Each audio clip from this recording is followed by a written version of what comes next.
For years, you've depended on him to bring you the news every night here on Fox 10, and now Bob Grip is retiring. We're going to speak with him in just a few minutes, but first we want to pay tribute to his incredible career and starting with some of his biggest stories. Hi everyone, I'm Bob Grip. Thank you for joining us. And we start with new information.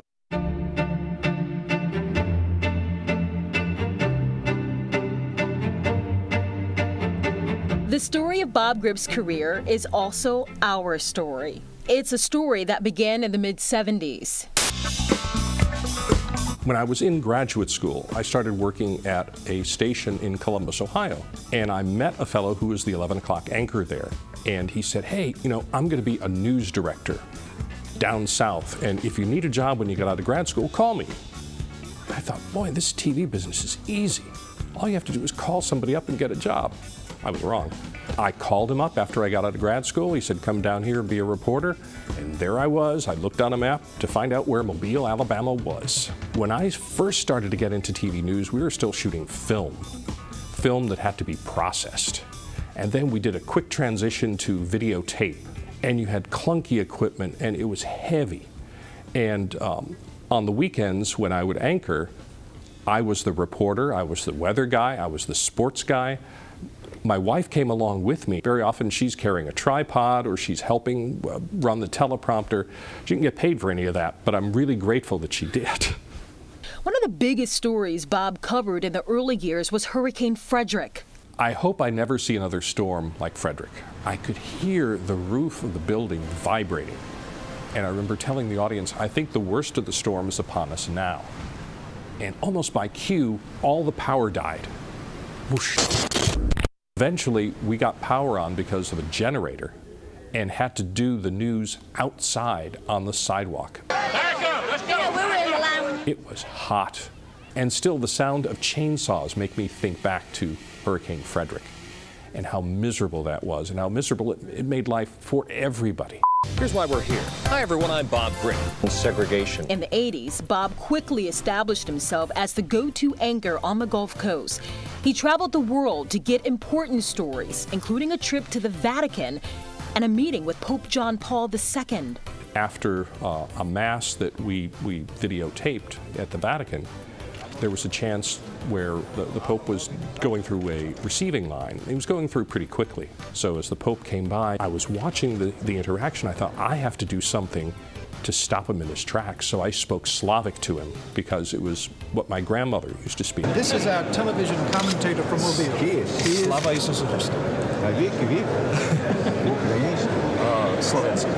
And it did. It stopped him because everybody else was speaking English to him.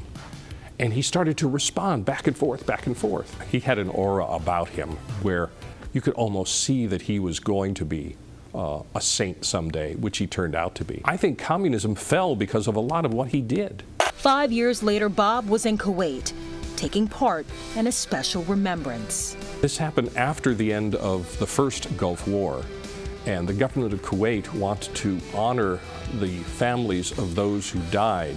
And the government of Kuwait flew everybody over and honored all of these people with, you know, they gave them medals, they had big dinners. It was just an enormous way of the Kuwaiti government saying thank you to the people who lost spouses over in the first Gulf War. I'd never been to the Middle East before.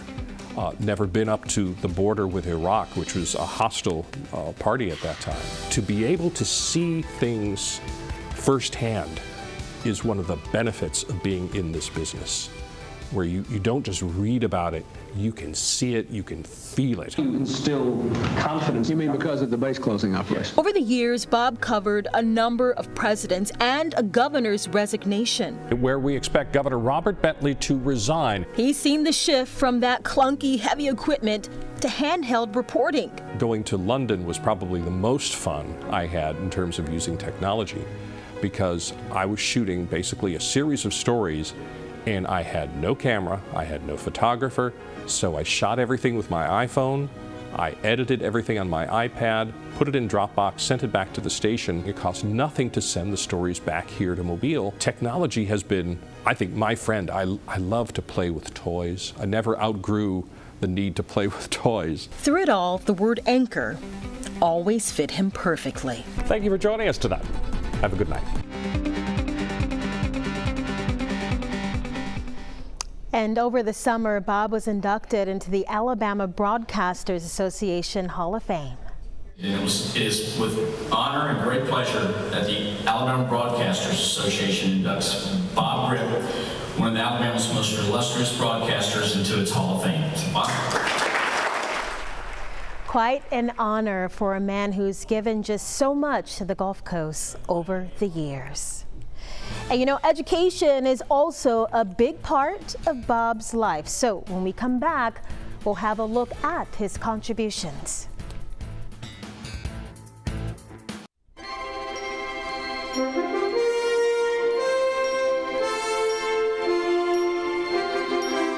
You know, Bob isn't just a journalist. He's also a teacher, and he spent countless hours in the classroom and also asking the questions in a popular academic competition.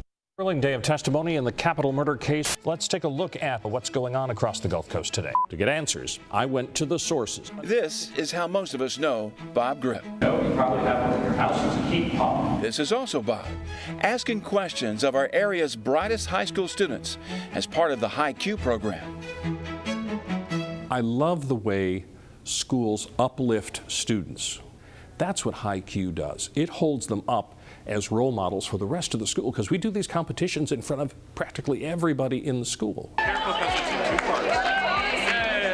These kids are bright, they deserve respect, and they're going to go on and do great things.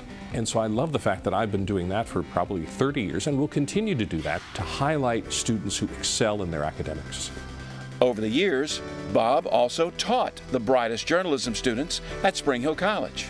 Spring Hill College offered me the opportunity to teach, and that lasted for like 25 years. We managed to hire about 13 of my former students, and that made me feel good. Cherie LeBlanc-Broussard is the division chair of communication at Spring Hill. Most of the students in our program who are interested in journalism would have run through Bob's course. Back in the day, it was one set of media all the way to digital fully now, and Bob focused a lot on the foundation of journalism, the foundations of multimedia storytelling, and these students took the skills, took the knowledge, took the abilities, and they've transformed into professionals, many of them actually in the field of broadcast, due to the example that Bob set for us. One of the things I loved about Bob was in the semesters he was teaching, he would pop up all over the place. So he'll be in the cafeteria when it's crowded with students, and several of them will be around the table. He'll pop up in the library, and he's just hanging out, and he's doing his class preparation, and students will gather around him. So his face was recognizable. Dr. Broussard isn't just an educator. She's also a fan. As a viewer, I'm going to miss Bob's face. As a person who's worked with him in several different capacities over the time I've been in Mobile, I think what I'll miss most, and I don't believe is going to go away, is Bob's willingness. You know, if there's a need, if someone presents something to him and says, can you help with this? If he can help, he will help. And that's a personal characteristic and a trait that I don't see ever going away, whether he's retired or not. He may not be on air anymore, and we're all going to miss that. But I think that the characteristics and the traits and the gravitas that is Bob is going to always be Bob. It's pretty clear Bob's legacy at Spring Hill College will be strong. He'll continue moderating the High Q competition. For nearly 25 years, Bob profiled local criminal suspects, first on FBI files and later fugitive files. It proved to be one of the quickest ways for local authorities to get their man.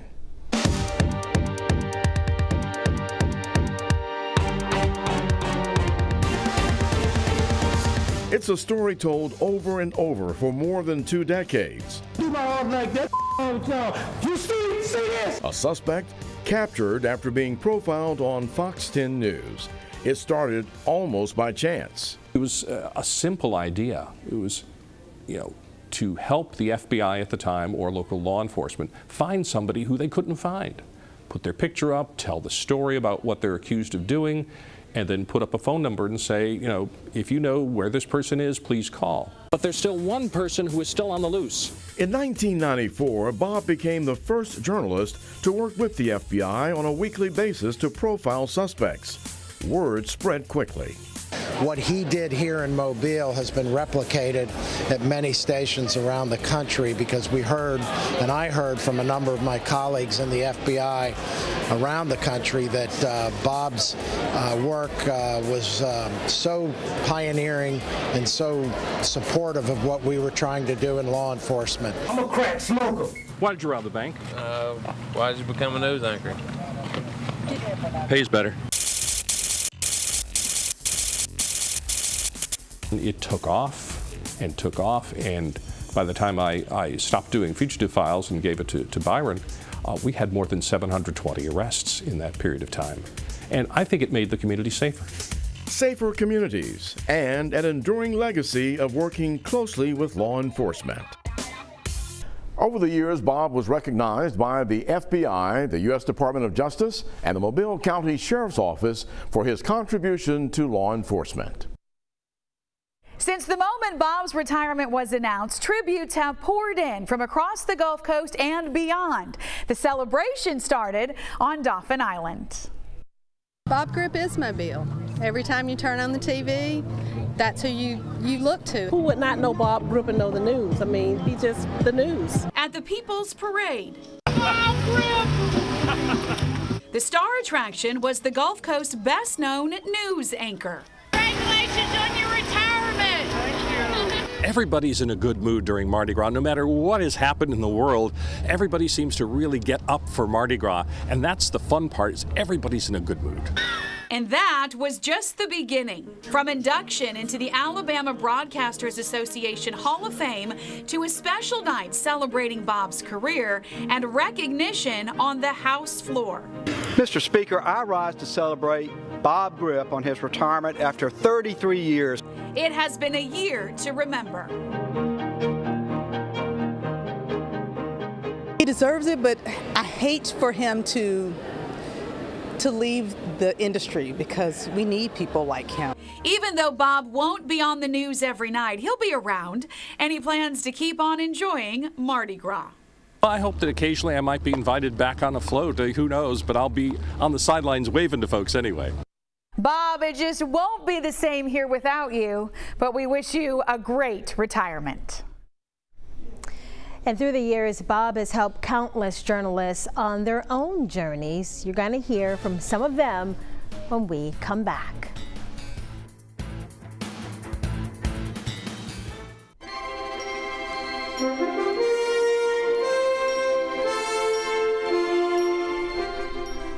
Ask anyone who's worked with Bob Grip over the years, and he or she will tell you Bob's anchoring was only part of the story. He also leaves behind a legacy of helping others. Hi, Bob. I want to add my heartfelt congratulations to the long list of people who are wishing the very best as you begin this next phase of your life, retirement. Hi, Bob. Your legacy is not only going to be the people that you touched out there, but the people that you touched in here who will carry on that legacy just because of you. Hey, Bob, congrats on your retirement. So happy for you. Bye, Bob. We love you. Bob, have a great retirement. It is well deserved. Enjoy all that travel. It's really difficult to say goodbye to Bob Grip after seeing him in here for so long. He is a true journalist in every sense of the word. Bob, congratulations on your retirement. Any retirement is exciting, but yours is especially so because I know you're going to be spending your time traveling with your sweetheart and spoiling your grandkids. I'm really going to miss you. You are one of a kind.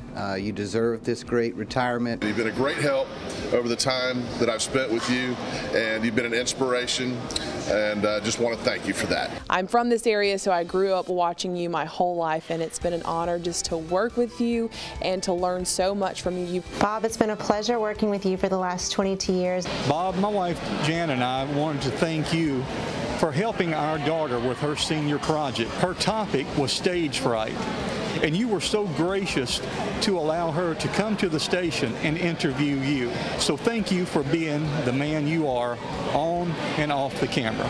Bob, we just like to say congratulations to you on a very good, long career. Thank you so much. We're going to miss your guidance. I wish you all the very best. I'm Adam Walser. I worked at Fox 10 from 2004 till 2007. Through working here and learning from him, he helped me get my next job and my next job after that. Bob Grip, thank you for your patience, your encouragement. You are one of the most humble people in the business that I know. I've never seen the man have a bad day. Well, Bob, it was a pleasure working with you, and I wish you well. And to a happy retirement, I hope you enjoy it to the fullest. I've learned so much from you on Mac computers. Anytime I had a Mac issue, you were my go-to guy. Thank you so much for all your advice over the years, from when I first started here and you were reading my scripts to the end when we were talking about so many other things. 35 years here at Walla World. It's been a fun ride, hasn't it? Hey Bob, the times I've gotten to fill in for Jason and work with you were some of the best nights I got to experience. You're going to be missed here at Fox 10. I hope you have a very happy retirement.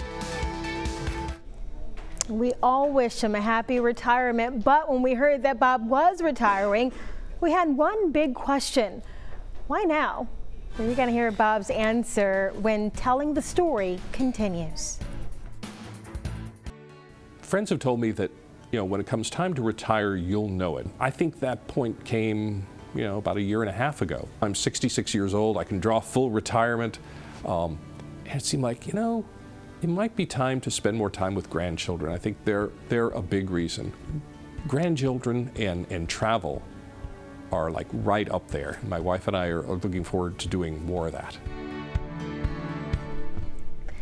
So the last time I was in this chair and you were over there, we were announcing that you were planning to retire at the end of the year. Do you remember? That was about a year ago. Yes. And ever since then, people have been saying, when are you going to retire?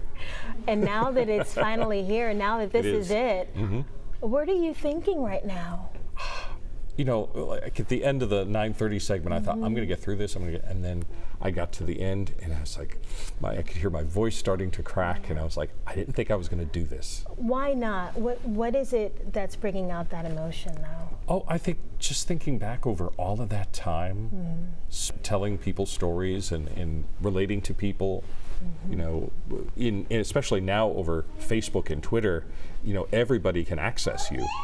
And all day long, I've been trying to respond to people as quickly as they can make a comment. Yeah. I don't know if you guys can hear or not, but we have Bob's family in the studio with us. And that's one of the reasons why, and we asked that question, why now? Why now? Because you could go on for decades more. But part of the reason is you want to spend more quality time with your grandchildren and your family. Sure, and I know how important that is. Yay, come on over. We've got Anna, who is our littlest one, who's going to be spending her birthday tomorrow with us, right, Anna? And you like that. That keeps you nice and content, doesn't it? And we've got Sam, and we've got Benny and Gabe, and oh, thank Lots you. Lots of family hugs. Thank you. And Aaron and Mary Kate and Brian and everybody here. Jeremy. It's really nice to have the whole family here, and family is everything. It is. What do you think you'll miss most? Because this business is hard to quit. As grueling as it is and as demanding of your time it is, what will you miss most? That's a really tough question. I think maybe on like election night or some big event, I'll be sitting there thinking, I wonder if I would do this or I would do that or do something different. And I think, there'll always be that engagement in what's going on. And I don't plan to just sort of sit back and rock in a rocking chair. I just can't picture doing that. So I want to stay involved in some way. Maybe media trainings, things like that. We've been talking a lot about your legacy. What do you want it to be most? That I was honest.